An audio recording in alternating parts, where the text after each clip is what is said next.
નમસ્કાર બાળ મિત્રો, આપ સૌનું આ તાસમાં સ્વાગત કરું છું. આજે આપણે હિન્દી વિષયમાં કાવ્ય 10 શીખનો અભ્યાસ કરીશું.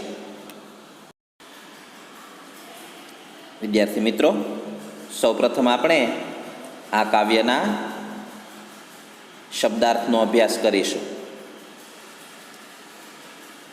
તુમ્હે આ હિન્દી શબ્દનો ગુજરાતી શબ્દ થશે તમને. એમની નીચેનો શબ્દ છે અંધેરા, એટલે એમનો ગુજરાતી અર્થ થશે અંધારું. પથિક આ હિન્દી શબ્દનો ગુજરાતી અર્થ થશે મુસાફર. દીપક આ હિન્દી શબ્દનો ગુજરાતી અર્થ થશે દીવો. પ્યાસ આ હિન્દી શબ્દનો ગુજરાતી અર્થ થશે તરસ. છાંવ આ હિન્દી શબ્દનો ગુજરાતી અર્થ થશે છાંયડો. શીખ શબ્દનો ગુજરાતી અર્થ થશે શિખામણ. સભી આ હિન્દી શબ્દનો ગુજરાતી અર્થ થશે બધા. ખુદ આ શબ્દનો ગુજરાતી અર્થ થશે પોતે.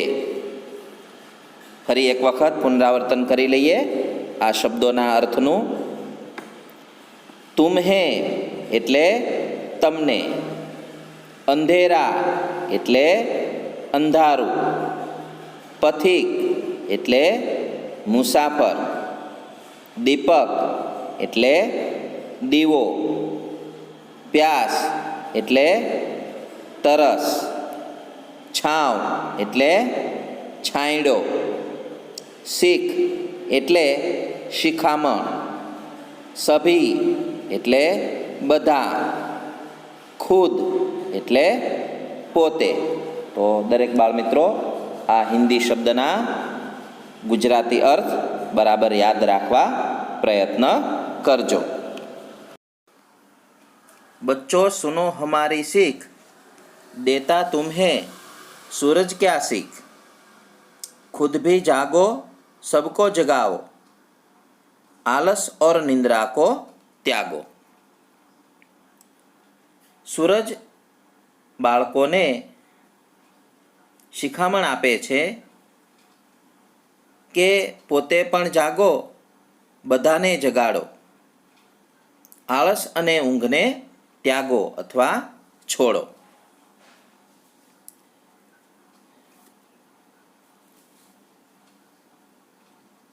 બચ્ચો સુનો હમારી सीख, देता तुम्हें दीपक क्या सीख. खुद को जलाकर पूरा उजियाला जग में फैलाओ. દીવો બાળકોને શિખામણ આપે છે કે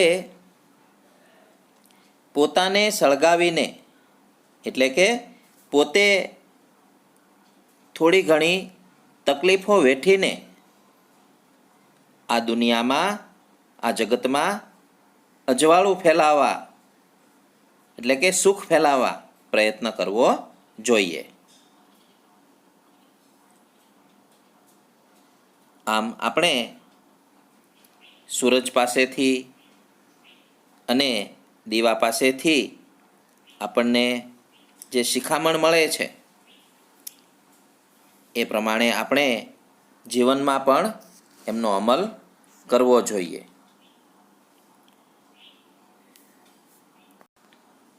આ કાવ્યનું વારંવાર વાંચન કરવું, જેથી આપણને કાવ્યની દરેક પંક્તિઓ યાદ રહી જાય અને પેપરમાં કાવ્ય પંક્તિ પૂર્ણ કરો એ પ્રશ્નનો ઉત્તર સરસ રીતે આપણને આવડી જાય. કાવ્યની આગળ સમજ મેળવીએ. बच्चों सुनो हमारी सीख, देती तुम्हें नदी क्या सीख। खुद बहते रहकर हरदम सभी चीज़ों की प्यास बुझाओ। तो नदी बाળકોને શિખામણ આપતા કહે છે કે પોતે હંમેશા વહીને બધી વસ્તુઓની તરસ छिपाओ।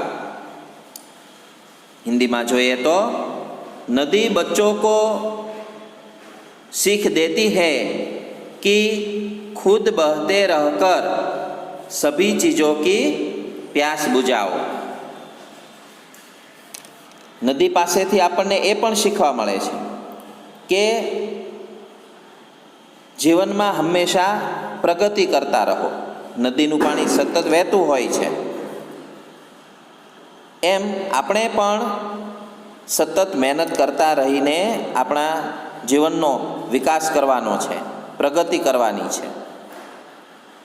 તમે જુઓ કે બંધિયાર પાણી એટલે કે નાના મોટા ખાડામાં ભરાયેલું પાણી એ વહેતું નથી હોતું, એટલે એ ખરાબ થઈ જાય છે।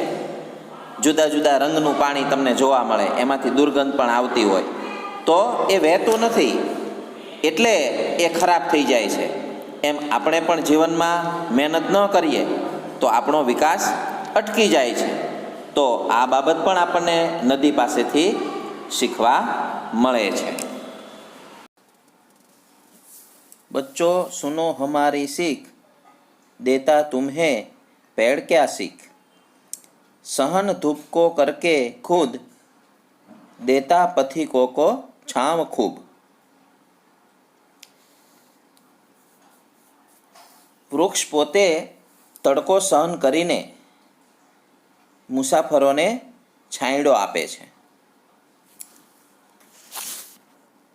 पेड़ बच्चों को क्या सीख देता है।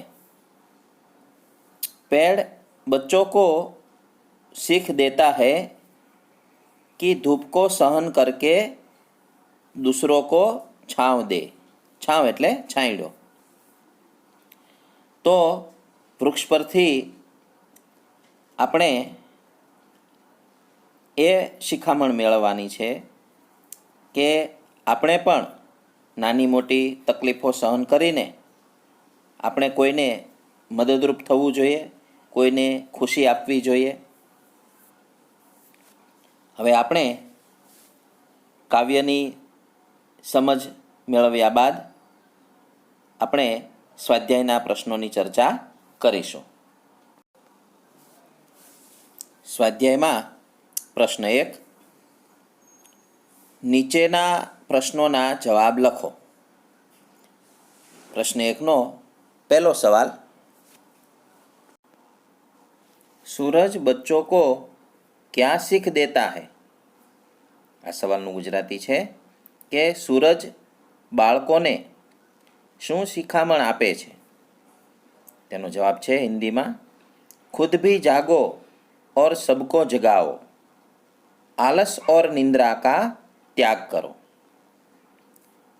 એમનું ગુજરાતી છે કે પોતે પણ જાગો અને બધાને જગાડો, આળસ અને ઊંઘનો ત્યાગ કરો। બીજો સવાલ, दीपक बच्चों को क्या सीख देता है। એમનું ગુજરાતી છે, દીવો બાળકોને શું શિખામણ આપે છે। એમનો હિન્દીમાં જવાબ છે, खुद को जलाकर पूरे जग में उजियाला फैलाओ। એટલે કે પોતે નાની મોટી તકલીફ વેઠીને પણ પૂરા વિશ્વમાં આપણે સુખનો ફેલાવો થાય એવા પ્રયત્નો કરવા જોઈએ। ત્રીજો સવાલ, नदी बच्चों को क्या सीख देती है। એમનું ગુજરાતી છે કે નદી બાળકોને શું શીખવે છે, શું શિખામણ આપે છે। એમનો જવાબ છે हिंदी में, खुद बहते रहकर सभी चीज़ों की प्यास बुझाने की सीख देती है। प्रश्न 1 નો ચોથો સવાલ, पेड़ बच्चों को क्या सीख देता है? એમનું ગુજરાતી છે કે વૃક્ષ બાળકોને શું શીખવે છે? એમનો જવાબ છે, धूप को सहन करके दूसरों को छांव देने की सीख देता है। એટલે કે પોતે થોડું ઘણું દુઃખ સહન કરીને પણ બીજાને સુખ આપવા પ્રયત્ન કરવો જોઈએ। સ્વાધ્યાયનો પ્રશ્ન 2, નીચેના ગુજરાતી શબ્દો સામે હિન્દી શબ્દો લખો। એટલે કે અહીં જે ગુજરાતી શબ્દો આપેલા છે એમના હિન્દી શબ્દો આપણે લખવાના છે। પહેલો શબ્દ છે મુસાફર એટલે પથિક। બીજો શબ્દ છે અંધારું એટલે અંધેરા। ત્રીજો શબ્દ છે તરસ એટલે પ્યાસ। ચોથો શબ્દ છે દીવો એટલે દીપક। પાંચમો શબ્દ શિખામણ, એનો હિન્દી શબ્દ છે શીખ। છઠ્ઠો શબ્દ જગત, તેનો હિન્દી શબ્દ છે દુનિયા। તો વિદ્યાર્થી મિત્રો, આ તાસમાં આપણે કાવ્ય 10 શીખના શબ્દોના અર્થ જાણ્યા। એટલે કે હિન્દી શબ્દોનું ગુજરાતી સમજ્યા, કાવ્યની સમજ મેળવી, ત્યારબાદ સ્વાધ્યાયના પ્રશ્નોની ચર્ચા કરી। તો દરેક વિદ્યાર્થી મિત્રો આ કાવ્યનું વારંવાર વાંચન કરે, તેના હિન્દી શબ્દોના ગુજરાતી અર્થ જાણે એટલે કે યાદ રાખે,